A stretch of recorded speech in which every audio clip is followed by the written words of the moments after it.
Do you frequently feel swollen legs or get full quickly even after eating just a little? Or maybe you're losing weight without trying. These could be signs that something's off in your gut, specifically your small intestine. One rare but serious cause is intestinal lymphangiectasia, also called Waldmann's disease. Think of your lymphatic system like tiny drains that carry a fluid called lymph, which has proteins, fats, and immune cells around your body. In your small intestine, there are tiny lymph vessels that help absorb nutrients. But in this disease, these vessels become blocked or widened, causing them to leak protein-rich lymph into the gut. It's like a broken pipe under your kitchen sink, slowly dripping clean water down. Only here, your body is losing important nutrients.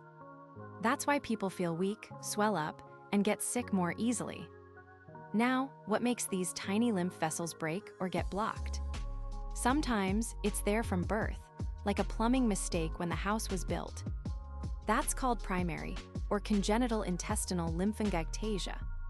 Other times, it's caused by something later in life, like a tumor squishing the pipes, severe heart disease that increases pressure in blood vessels, such as congestive heart failure, or infections like tuberculosis blocking the flow.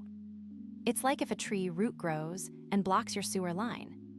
Doctors often run tests to find out which blockage is causing the issue. If no cause is found, it's labeled as primary. Knowing the cause helps decide the best treatment. So how would you know if this is happening to you or someone you care about? Common signs include swelling in the legs, feet, or belly, kind of like when your shoes feel tight for no reason. This happens because your body loses protein, which normally keeps fluid in your blood. No protein means fluid leaks into tissues.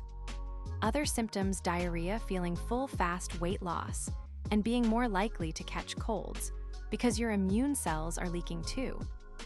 Kids may grow slowly.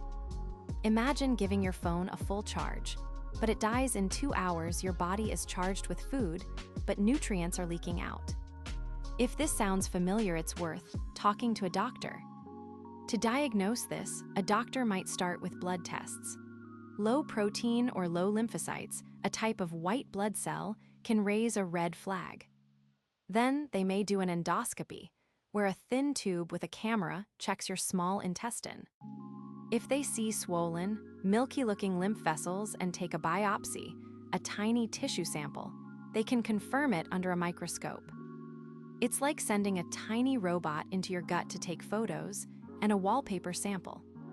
Treatment: no cure, but you can manage it. A low-fat diet with special protein supplements, like MCT oil, which skips the broken pipes and goes straight into the blood, helps. Sometimes, medications or surgery are needed if there's a blockage. Early diagnosis means better control.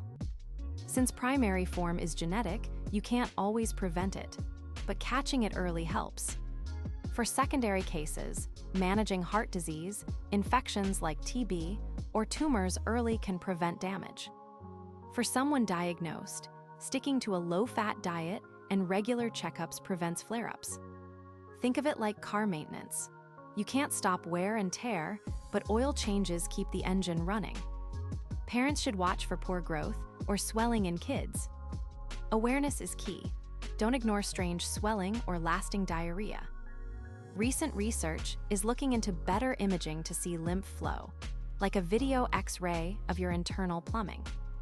Scientists are also studying new drugs to help repair or reduce leaky lymph vessels. Gene research may one day help fix the faulty plumbing blueprint in babies before birth. Clinical trials are testing specialized diets and supplements for better nutrition. Some studies use lymphangiography, injecting dye into lymph vessels to map leaks precisely. This isn't sci-fi, it's happening now. Hope is growing for fewer restrictions and better quality of life for patients.